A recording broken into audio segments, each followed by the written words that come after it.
The thing here is, though, that it doesn't matter to CBC because if at Rebel News, if we lost $175 million in ad revenue because nobody wanted to watch the content we were buying or we were outbid on something, that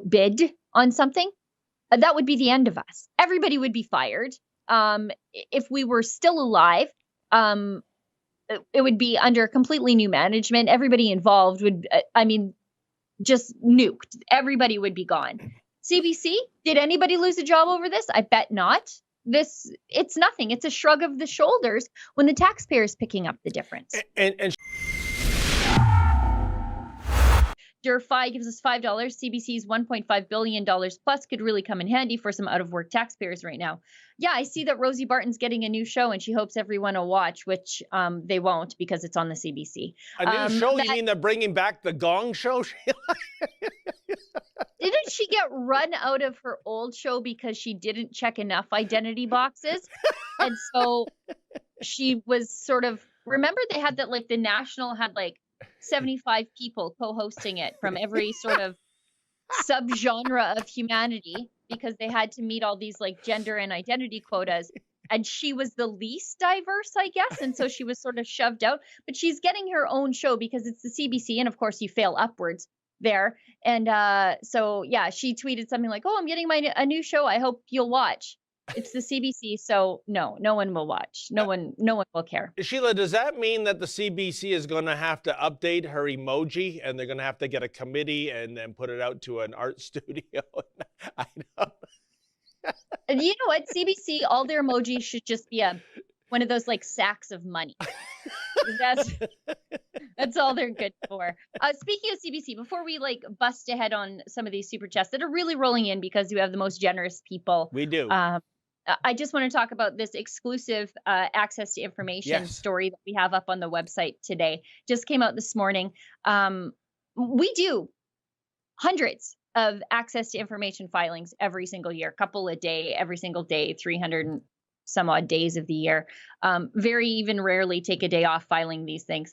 And sometimes more often than not, we don't get a lot back, either through redactions or, the information just isn't there because I've seen the bureaucrats say stuff like, let's take this offline and talk about this in person so that there are no paper trails for me to find.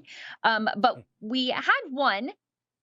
We had an exclusive access to information investigation into the CBC strategic plan that revealed the ad revenue lost by the public broadcaster in the wake of Hockey Night in Canada being purchased by Rogers Communication. So this is one of the things that sort of irks me about the CBC as a free market conservative. Not only do we have to give them $1.5 billion a year to produce content nobody wants to watch, but they also compete in the ad space against private sector companies, which is ridiculous. Why are we giving them money on this side and then they're fighting for ad space too on the other side? Just pick a lane, do one or the other. Actually, just do the other. Don't do the first one. Don't do the subsidy thing. But anyways, our exclusive access to information investigation goes on to say, after losing the exclusive broadcasting and advertising rights attached to the National Hockey League Saturday night games, as well as the Stanley Cup playoffs, the CBC directly, so like instantly, lost $175 million worth of advertising revenue. So the thing here is, though, that it doesn't matter to CBC because if at Rebel News, if we lost $175 million in ad revenue because nobody wanted to watch the content we were buying or we were outbid on something, that would be the end of us. Everybody would be fired. If we were still alive, it would be under completely new management. Everybody involved would, just nuked. Everybody would be gone. CBC, did anybody lose a job over this? I bet not. It's nothing. It's a shrug of the shoulders when the taxpayer is picking up the difference. And Sheila, I want to address something that you stated earlier, which I think is even more profound than this $175 million loss. And that is the fact that the fallacy, the conflict of interest that exists when we have a state-subsidized broadcaster. In other words, if you owned a private, if you were the owner of a private TV broadcaster or a private radio broadcaster, in effect, you are paying taxes that are funneled to a competitor, i.e. CBC TV and CBC Radio, to put you out of business. That's what it boils down to. It is not a level playing field. Now, of course, maybe things are changing these days because of all these media bailout funds, Sheila. But historically, going back decades, this was the unfair advantage CBC had. It was getting government money, i.e. taxpayer money, that they could use as a cushion to unfairly compete against TV and radio broadcasters in the private sector. It is completely, inherently unfair. Yeah, I mean, where's the Competition Bureau on this kind of stuff? Yeah. You know, and it's CBC, so they get a pass on everything. When they violate their broadcast license, which they did by canceling the 6 o'clock news broadcast during the pandemic. I know, nobody noticed. But if you did, they violated their broadcast license, but they aren't going to face any consequences for it because they're the CBC. If another network did that, they would be facing serious penalties, fines.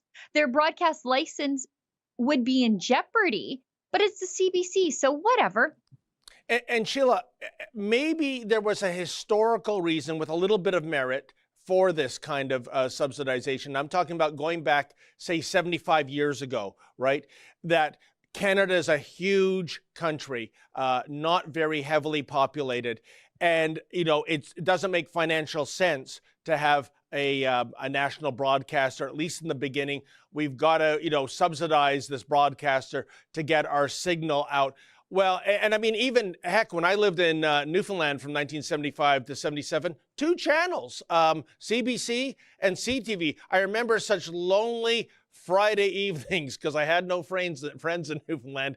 My choice was Tommy Hunter Country or the Donnie and Marie show. So the point is, right now in 2020, we have satellite services that if you lived in the most remote area, if you're in Tutayatuck, you can have the 500 channel TV universe if you want. Things have changed. This is an old model for ancient times that no longer deserves the handout it's getting. Well, yeah. And I mean, even I just look at my little community of Fort Saskatchewan. I think we're under 20,000 in Fort Saskatchewan. We have a radio station that's just for us. It's just for us. And it's not a CBC radio station.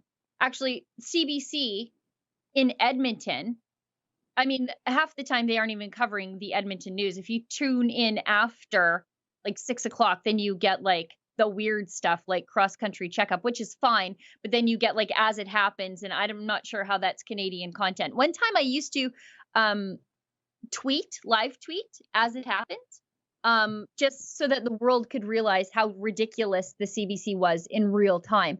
But I mean, it's so outdated, the CBC model. If you have internet access, and most of the country does, if you have satellite, you have internet access. There are different ways to get your news, and you can get it locally without the bureaucracy of the CBC for a lot cheaper. And I would suggest a lot more colorful and interesting than the boring old behemoth of the Mother Corp. But sorry, go ahead. Oh, and Sheila, and let's not talk about how larded it is. You know, a couple of years ago, I tuned into the very tail end of As It Happens on radio, and the 2 co-hosts, so the co-hosts, they're giving the credits, and they go, we would like to thank our producers. And, you know, I raised a Spockian eyebrow. Producers, plural. You need 2 producers for 2 hours of radio. He goes on to name 5 producers, and I'm gasping. And then his co-host chimes in and names another 5 producers. 10 producers for what, 2 hours of radio? To put this in perspective, folks, in the private sector, it would be 1 producer for 2 hours of radio. And CBC, 10, and you're paying for them. I was listening to a CBC podcast, don't ask me why, but I got to the end of it and they roll the credits or say the credits, and it was like 5 or 6 producers, and I'm like, you guys don't know how to use Audacity or GarageBand? Like, why do you need so many producers? I have no for audio. Yes. Like you don't know how to do that. You don't know how to use a computer. Like, sorry, but there are people who are podcasting and kind of popular podcasters, and they are just doing it on their own. They don't have all these producers. You mean like you can easily edit it on your computer because you're usually recording with your computer, and then you hit publish on one of the podcasts like broadcast tools, and it publishes everywhere. So why do they have so many producers for just audio something or other over at the CBC for a half an hour of audio that airs every 2 weeks? It's incredible. And one last thing on this file on how things are so horrible in 2020 and this Hockey Night in Canada story that we have up on our website, Sheila. The one thing most people would tune in to the CBC religiously to watch was the first period intermission, Coach's Corner with Don Cherry. But of course, the go woke, get broke crowd for perceived insensitive comments last November, cancel cultured grapes. He's no longer there. So, and by the way, for our first few weeks, I just wanted to see what was replacing that segment.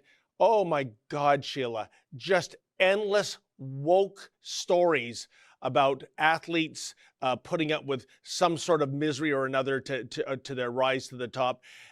None of the humor, none of the wit, none of the passion, none of the candid straight talk you would get from Don Cherry. It was just, we went from grapes to a bunch of soy boys overnight. It's unwatchable.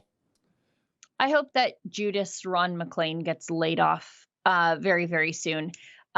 Gets what's coming to him career-wise. That's an excerpt from my daily TV show that I do live at 12 noon Eastern time. We talk about the news of the day, we play interesting viral videos, and most importantly, I take your questions that you chat to me through YouTube Super Chat. I think that's the funnest part of it. So tune in every weekday at 12 noon Eastern time, only here at rebelnews.com.